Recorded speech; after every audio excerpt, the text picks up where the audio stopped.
Okay, so we're going to cover Course 3 Residential, Chapter 6.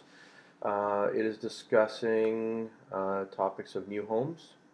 So the first part it talks about is the salesperson role, duties that are involved.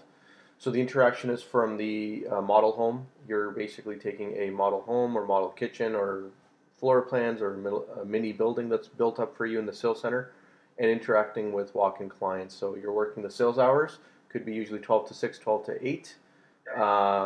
You're going to be showing them artistic conceptions of images.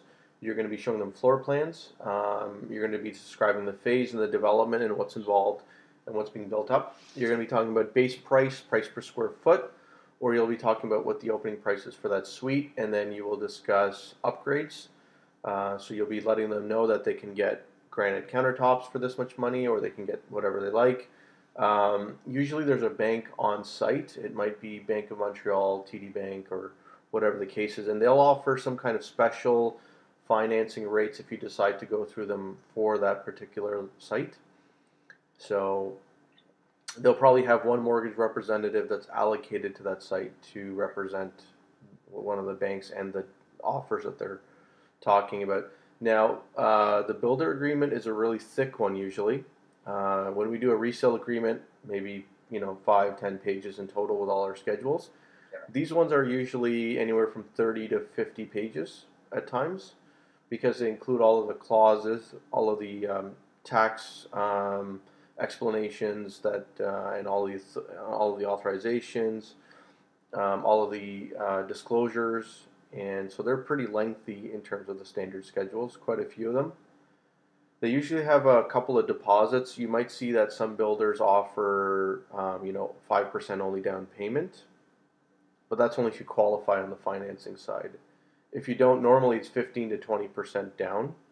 Oh, okay. So when they say like 10,000 on signing, then 10,000, like say it's 35,000 total, yeah, you have to qualify for that. So that's not just everyone that comes in there. No, you can't just walk in and say, I'll take that. Okay. All right. So you have to actually get the mortgage commitment and then be approved for that.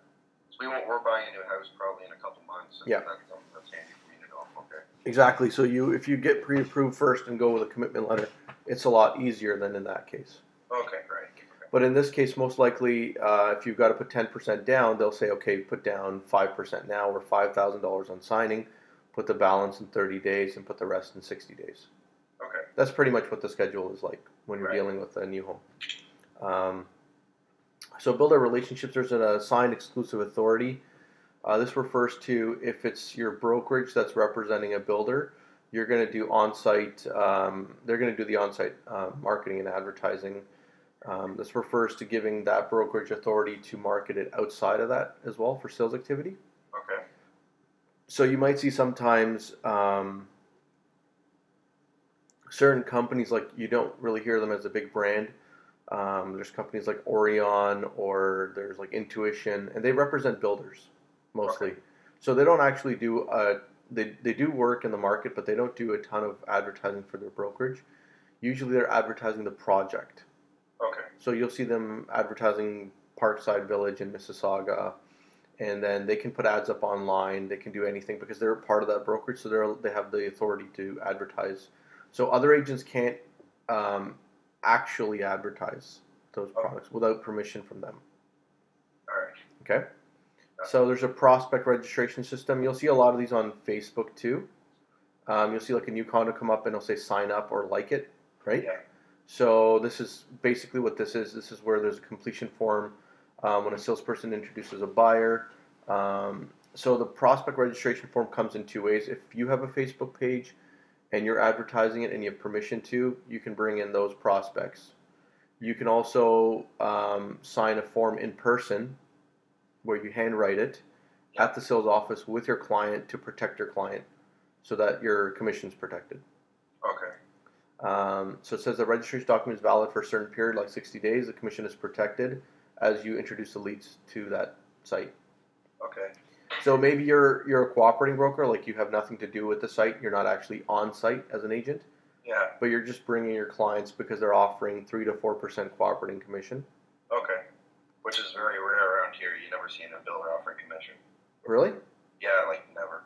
Okay, well, Toronto on average will offer you incentives like 3 to 5%. Yeah, I know Tridel offers 4%. They handle your client and everything. But around They here, do there's everything. no Yeah, builder. Tridel's great. Yeah, Yeah. Tridel's great. But anyhow, so if you take 4 of your friends to Tridel sites, they're all protected as you fill up the forms and put in your broker information. So Right, okay. they're protected for 60 days if they buy. Okay. So new home construction, there's a building permit, obviously, that's issued by the municipal to build all the new homes. Yep. Permit's not issued, it doesn't comply with zoning, naturally. The applicant of committee of adjustments that we talked about for minor variances, that's the one that puts it right through for them. Yep.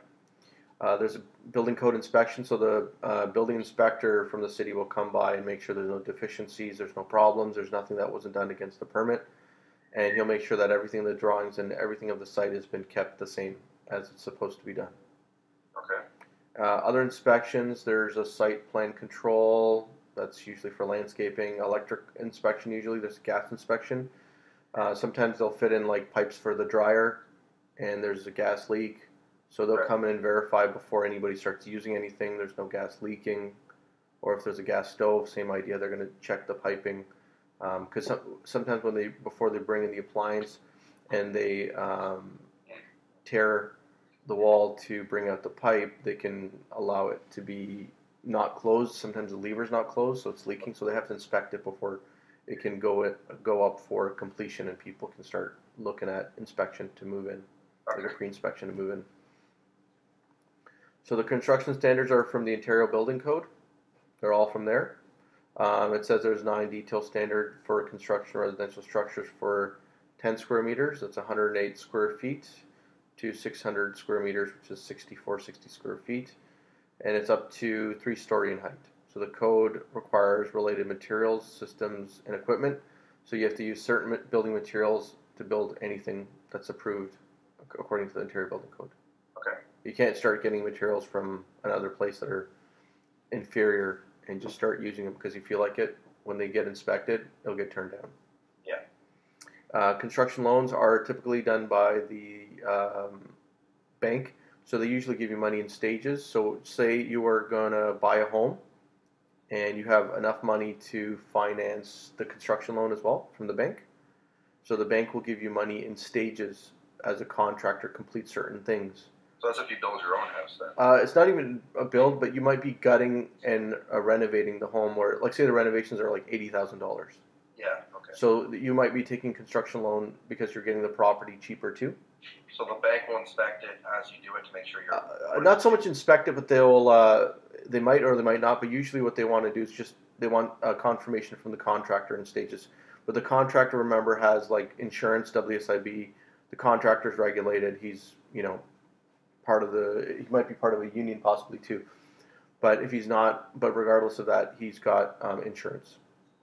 Okay.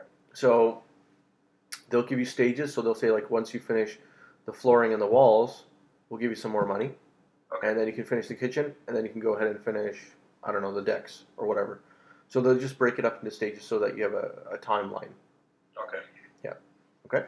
And then there's a construction lien, which is from the Construction Act, which is filed in the Land Registry Office against part of labor or services or material supply that haven't been paid for. The lien must be registered within 45 days of the event, and the owner must be notified about any claim.